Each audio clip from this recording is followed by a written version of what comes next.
Welcome to Up to the Minute. I'm Todd Duplantis. Great to have you with us this Thursday, June the 18th of 2020. Boy, another week just flew on by. We're in week 14, 15, I believe, in this shutdown. Brittany Pacheco joins us. Can you clarify? Is it 14, 15, 16? Where are we, Brittany? No clue. No idea. Thank you, Brittany. Doesn't really matter at this point. We're working from home for the foreseeable future, but we are very glad to have you all join us on Up to the Minute this morning on Facebook Live.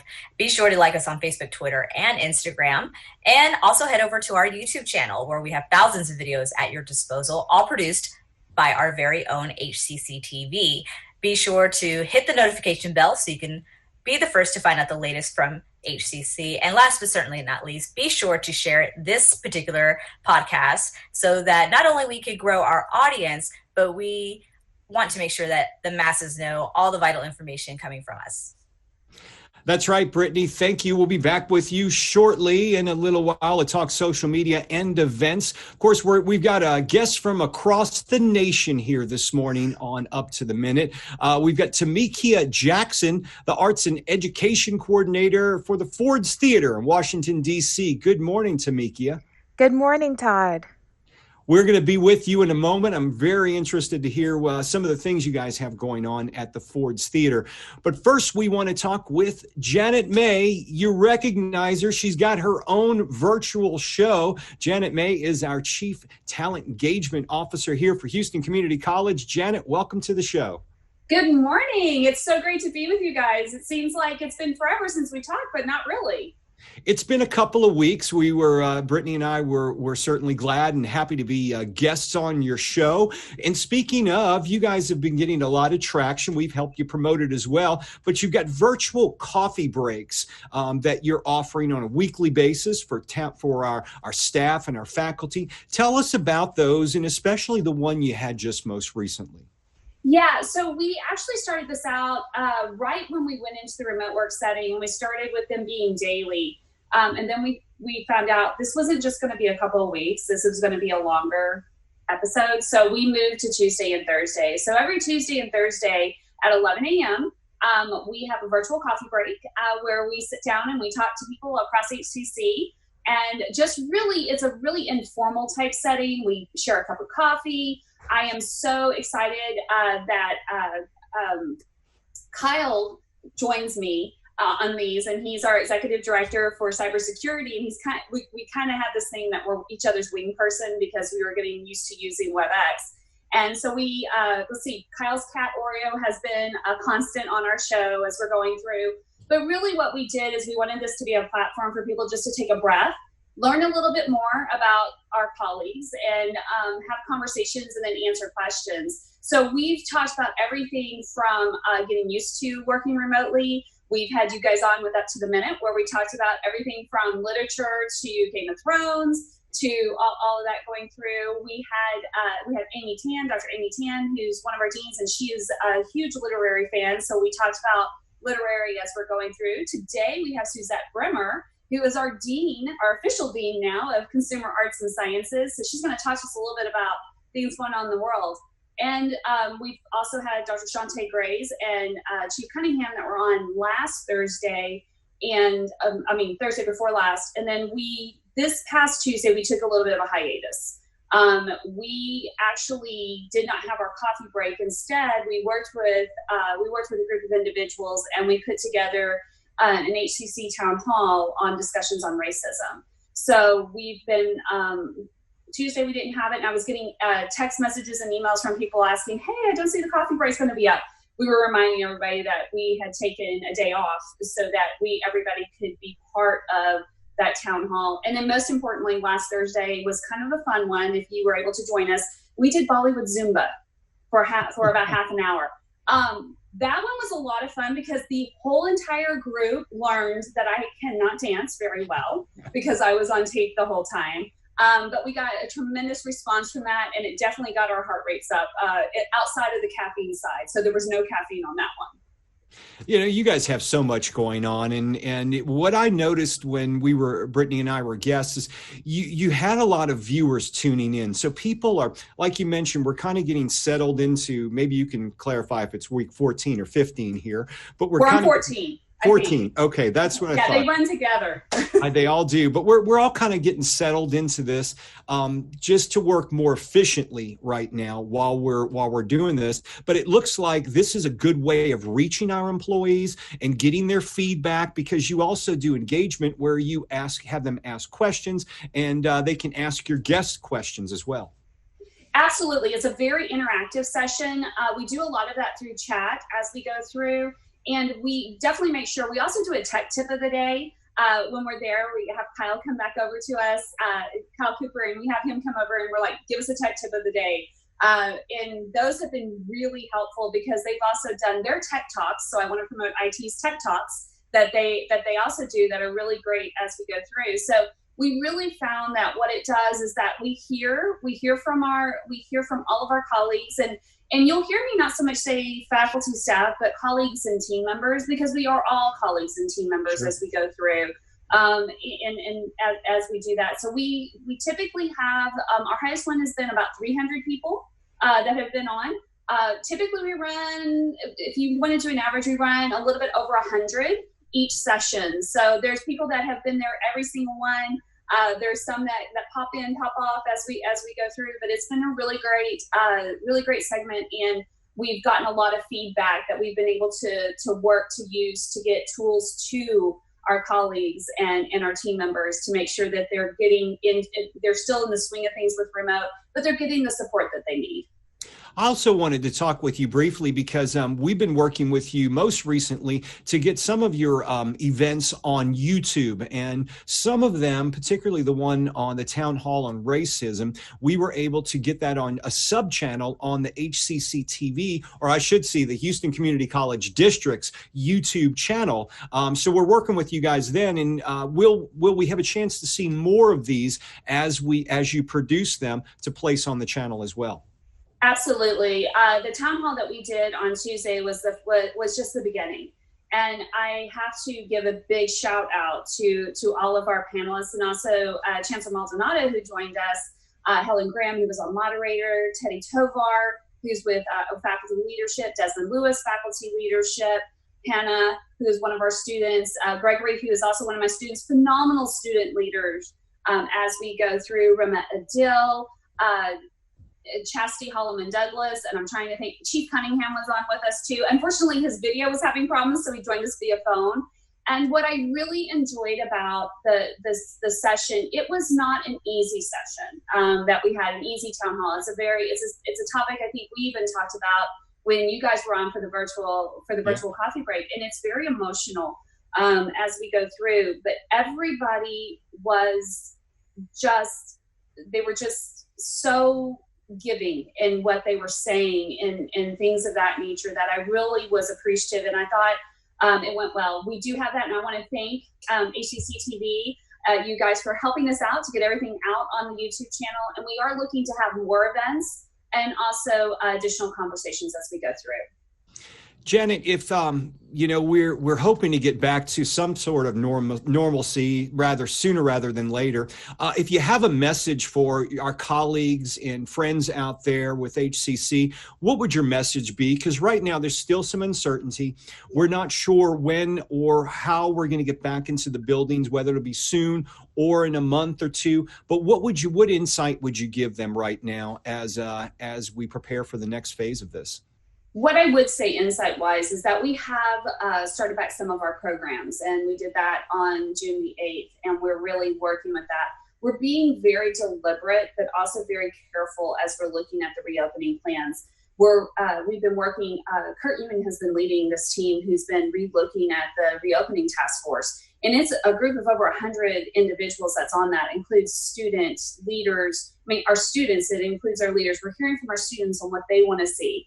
It was based on a lot of their information that you saw the new modalities coming out on how we're going to offer our fall classes through traditional online, which is asynchronous learning, through online, where you have a specific time like this, where you're meeting, Flex Campus, which is a combination of online and people at our locations. And then also we do have some courses that you cannot do in a virtual world, so they have to be face-to-face. So we're really doing all that. What I would tell everybody is we are continuing to watch everything. We are continuing to look and make decisions as we go through. There might be some services that we bring back up face-to-face. There might be other services that even when we get into the fall, we decide those still need to be virtual. So I just ask everybody, I know it's a little anxious. We're in the summer, school is out, so to speak, and not all the camps are back in session. So I just ask everybody, be patient, be kind as we're going through. We are releasing information just as soon as we can. And we're continuing to meet. We're continuing to monitor. We're continuing to look at things. We really have to look at what we're seeing in regards to CDC guidelines. What are we seeing in regards to the COVID virus? What are we seeing as we're going through? And what are the state and federal government giving us in regards to our guidelines? Well, Janet, we certainly appreciate everything you and your team do for HCC, and thanks for being here on the show. I know you've got another meeting to jump back into, but we appreciate you being here. Todd and Brittany, thank you guys so much. I really appreciate being here, having this opportunity. Anytime, I'm in my virtual office, as you can see, going through. The good news is the dogs didn't bark this time, so they are all asleep, so we're good to go, and nobody walks behind me on the screen. On that end. But again, I just want to send a big shout out to all of our faculty, staff, and our students. We are so proud of you guys. We really, really, really enjoy working with you. If you need anything, please reach out to us. And with that, I'll turn it back over to you guys. Have a great day. Thanks, Janet. We appreciate it. Bye-bye. Bye-bye. Now we're going to head to Washington, D.C. We got Tamekia from the Ford's Theater. Tamekia, thanks for being here on the show. We appreciate you joining us this morning. Awesome. So glad to join you. I miss Houston. I'm originally from there. So. Oh, really? All right. Shout out to Houston. Yeah. What part are you from? That's a really tricky question. I've probably lived in most of the areas in Houston. I've lived in the Galleria area, Spring area, all of them. I think everybody, it's when you're a Houstonian, it's mandatory to live in either the Galleria area or Southwest Houston, because that encompasses about a third of Houston, according to most people. Well, right. I also lived on the north side, the northeast side, going towards Humboldt. Yeah. That's Brittany's town. Yes. Well, Tamekia, I know we talked about this at the top of the show, and we were clarified that we're in the 14th week of the shutdown for Houston Community College. But from a lot of museums have reopened somewhat during the summer. You guys are still out on a break, but you're working working online with your not just clientele, but really anyone who wants to see your museum. Maybe you can tell us about that. Absolutely. Like a lot of other public spaces, when COVID hit, we wanted to figure out how could we make the content that we provide at Ford's Theater available online, because we still want people to be engaged and to learn about what we have to show there, which is Lincoln's legacy. So I'm going to share my screen here just to show you some of the things. This is the Fords.org website that you're looking at. And on here, we have a lot of different digital offerings. We looked at some things that we were already doing, like distance lessons, and virtual field trips that people can take advantage of. Sorry about that. So those are available if people are interested in them. You can take a guided tour of Ford's Theater, explore Washington and Lincoln's Day, any of those things. We also adapted some of our other resources to make them more available for people to do at home by themselves. So here is the Lincoln's assassination page, where you can go in detail through the moments that led up to that. And here's just a really cool map that I'll show you briefly, where you can look at a picture of the theater and kind of click through and see different things that happened in different places. So it's a really cool page where you can learn more. We also thought about what new things we could offer. And a part of that was one of the things that came out of that is Cabinet Conversations, which brings together leaders in arts, civics, and history every other Thursday to have relevant conversations. We're having one today, this afternoon at 4 o'clock Eastern Time, that's going to cover the Confederate monuments and the Civil War. So Confederate monuments, huge hot topic now. You can join through our Facebook or whatnot. Mm-hmm. Let me ask you this. You have, I imagine, resources available for teachers and for students. If teachers want to work it into their curriculum, you have resources for them as well? I absolutely do. So on our website, because we do so much with education and learning, in addition to the self-guided lessons, we also have things that are just for teachers where they can teach a lesson, or we have classroom activities where you can look at teaching Lincoln's assassination or teaching oratory, which at Ford's, we're huge on oratory. And so those are available on our website as well. I wanted to get into something called Lincoln Great Words Challenge. Maybe you can tell us a bit about that. And it really plays a role in what we have going on in Texas tomorrow with Juneteenth. Yeah, in some ways. So this is the Lincoln's Great Words Challenge page. So I'll show that. And we are inviting people to speak Lincoln's words. So with that, we have picked out 6 of Lincoln's speeches that we feel are just excellent and key. We've cut them down to 2-minute versions, and we have built resources around to support people in creating their interpretation of Lincoln's speech. So with the challenge, which is meant to highlight Lincoln's words, because they really can offer inspiration and comfort to people, especially during a tough time. We have weekly workshops that are led by Ford's teaching artists and our National Oratory Fellows, and they provide historical context to help us better understand the big ideas of those selected speeches. We also have videos and downloadable PDFs that people can use that focus on the Ford's approach to oratory. The culmination of our challenge will be a webinar with 2 public historians where we will talk about the importance of oratory today and the importance of oratory in leadership. You know, Lincoln was such an incredible historical figure, fascinating in my mind, because I'm kind of a history buff. But tell us, in your own opinion, his words and how they resonate to where we are today, especially during these challenging times. I think they are vitally important. So the 6 speeches that I mentioned, they start with his speech of a House Divided, which happened while he was a House representative. And it goes until his second inaugural, which happened about a month before he was assassinated. And in looking at that body of work, you can see how Lincoln's thoughts changed. You can see what he was trying to accomplish. You can see how he was also bringing people together, which is something I think we really need right now. He really focused on the Declaration of Independence and looking at the idea that all people are created equal.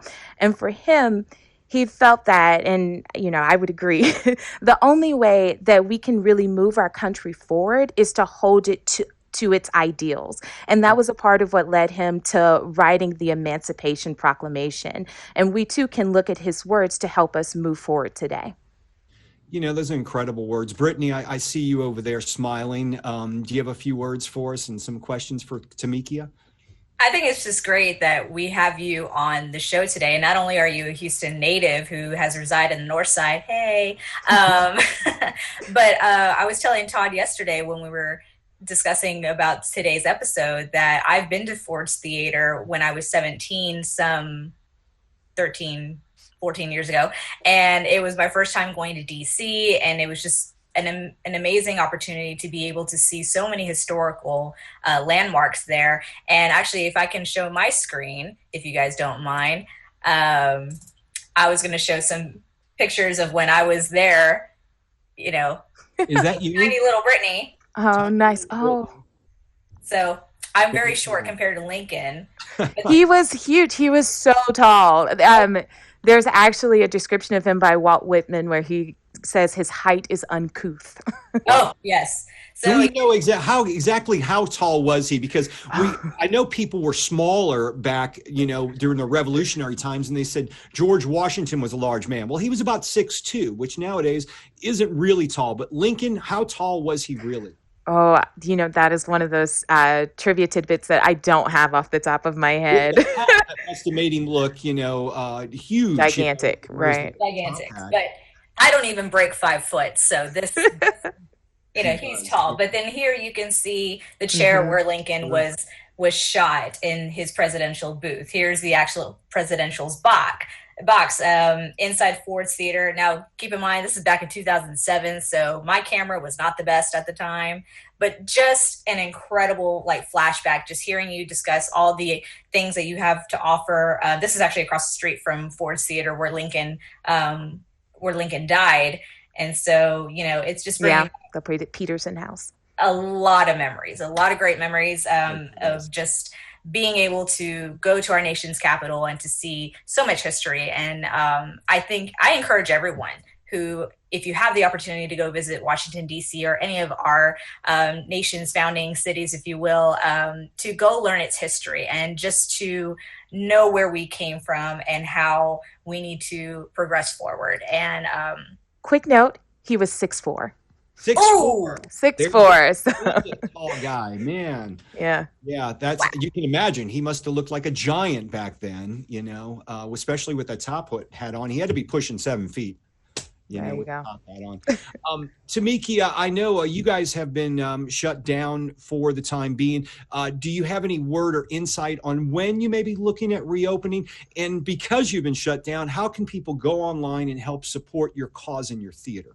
Sure. So we are in the process of working within, of course, the CDC guidelines, as well as the guidelines of how DC is reopening. And so we're looking at the possibility of opening somewhere later this summer. So that's not set yet, but we are doing our best to come up with a reopening plan specifically for our historical site. We will continue to offer new content online. The Lincoln's Great Words Challenge is available. And we really want people to join in and to submit videos to us, join with our workshops, come and learn about Lincoln's speeches. I have to say that this has been a really exciting time for me because I started at Ford's in January. And prior to that, I was not a Lincoln aficionado, and I'm still not. Trust me, lots of people know lots more about Lincoln than I do. But I've really gotten to take a deep look into his words, into his thoughts, and seen a true hallmarks of leadership and what true leadership looks like. And it's been really inspiring and encouraging to know that we can go towards that. If people are able to donate to help us in our mission to address Lincoln's unfinished work, you can go to fords.org and under the Join and Give tab, you can make a donation or you can join with any of our programs online. You can also follow us on social media. We are on Facebook and Twitter at Twitter. All right. At Ford's Theater. Yeah, no problem. Right. Or Ford's EDU. So please join us. Tamekia Jackson, we appreciate you being here and updating us on Ford's Theater from Washington, D.C. I think at this time we could all learn a little bit from Abraham Lincoln's life and his words and his actions. Thank you for being here today. My pleasure. Thank you. Absolutely. And now we're going to move across the city of Houston from Washington, D.C. to the north side. We've got Brittany Pacheco. Hey. No, I technically live in the northwest side of town now, but yes, okay. I'm originally from the north side of Houston. So north side's always home.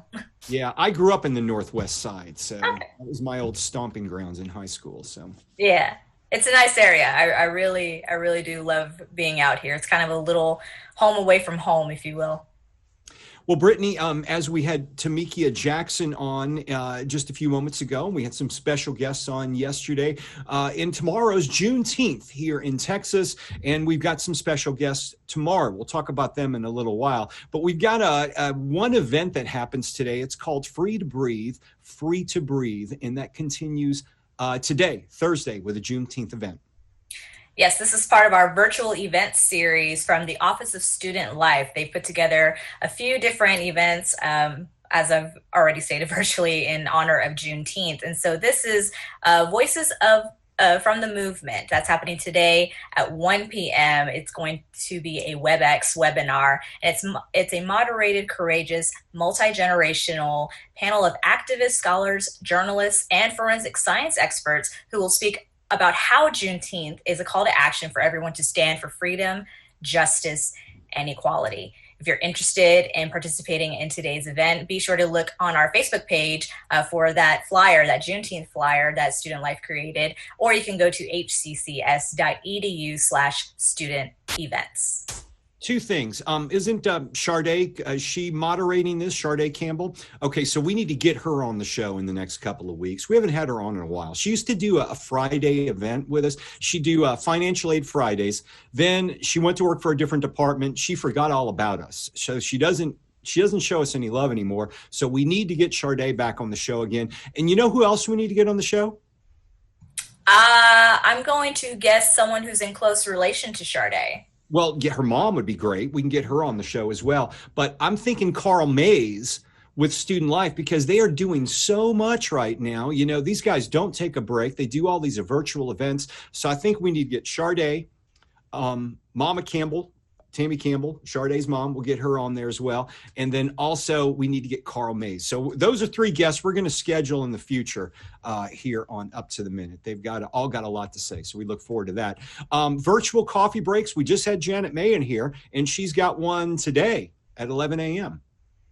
That's correct, Taj. As she's previously stated, that Suzette Brimmer, who's the new Dean for Consumer Arts and Sciences Center of Excellence, will be joining her this morning at 11 a.m. So if you're interested, grab a cup of coffee and you can join Janet May and her guests on learning from our colleagues to adapting to a remote work atmosphere. So check your emails. This is for all of our HCC colleagues and teammates. I'm quoting Janet May here. If you're interested, be sure to check your HCC email for the web link to join the virtual coffee break. Who says virtual sports can't be fun? Brittany, did you say that? No, wasn't me. Okay. Well, because we've got Zumba on Zoom. Tell them about it. Virtual fitness classes. Yes, so our friends from the Rec Sports are making sure you are staying fit and having fun with a wide range of events and activities. And we're going to be telling you about boot camps and Zumba, or Zumba on Zoom, as you know, Todd has over here coined. It's happening Tuesdays and Thursdays. So the next session is today at noon. So if you're interested in attending one of these events, be sure to do so. It's free to sign up. It's open to all of our HCC family, that's students included. Be sure to use your HCC email to register today by emailing christian.andrews@hccs.edu with the subject line Virtual Fitness Summer 2020. Zumba on Zoom. I'm thinking it's going to go somewhere. Remember that phrase. We should get t-shirts made. Sell them for the foundation. What do you think? Yeah. Hey, we need to talk to our friends at Rec Sports about that. Yeah. Well, so other things going on, not really fitness related, but a gamer tournament, Super Smash Brothers, Tuesday through Saturday, June the 23rd through 27th. Registration deadlines tomorrow. Brittany, are you going to sign up for that? You know what? I've never played Super Smash Brothers. I haven't either. Never. Okay. I'm probably a disgrace to my generation, but sorry, it is what it is. Sign up for it, though. I got news for you. You have to be an HCC student only. They can compete to win a prize. For more information for this Super Smash Brothers tournament, you can email them at sports@hccs.edu. And sports trivia is coming up. Ooh, I know someone who works with us who would probably be a really good candidate for this thing. Justin? Oh, he's a good guy. Yeah. Okay. Yeah, he knows a lot about sports, Let's get him to sign up for it.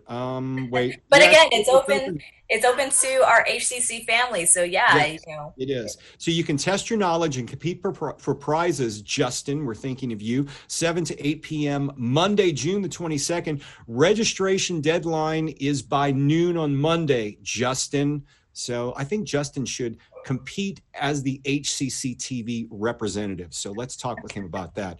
It's free to sign up, and it's for HCC students, faculty, and staff, and you must have an HCC email in order to do that. Register today by emailing joseph.harris@hccs.edu. Exactly. And we've also got some virtual information sessions that are going on courtesy of our enrollment services, who are offering the help all the way weekly through August. So if you have questions about your admissions application, testing, new student orientation, advising, financial aid, and many, many, many other questions you may have, please register by going to hccs.edu/information sessions. You can head over there, check to see the next scheduled date. Be sure to register. It is required. So once again, head over to hccs.edu/information sessions to sign up for our virtual information session. If you're registering for the fall, you need to do it now, because classes are going to fill up quickly, because we're offering different types. If you want to take classes just online anytime, that's available. Online with a schedule, that's available. We also have a flex campus where you can go into a very small class on campuses, but those can fill up fast. The key here, Brittany, is registering ahead of time. They can go to one website to find out all about these options and the information they need to know. Yes, Todd. And to learn more about those 4 options that HCC is offering for fall 2020, head over to hccs.edu/college your way. Find out these options, because it is important to know what classes you're signing up for. That way there's no confusion whatsoever. So make sure you sign up early. Once again, hccs.edu/college your way. So tomorrow is Juneteenth, Brittany, and we have a very special show. A couple of special guests. You want to let our audience know who's going to be here? Absolutely, Todd. So we're going to be joined by our Chancellor, Dr. Cesar Maldonado, and Dr. Jimmy Adams, who will be here to discuss the holiday that is Juneteenth, its meaning, as well as the important events happening in our world today. It should be a great show. We look forward to seeing you tomorrow. Thanks for being with us today on Up to the Minute. We'll see you tomorrow live at 10 a.m.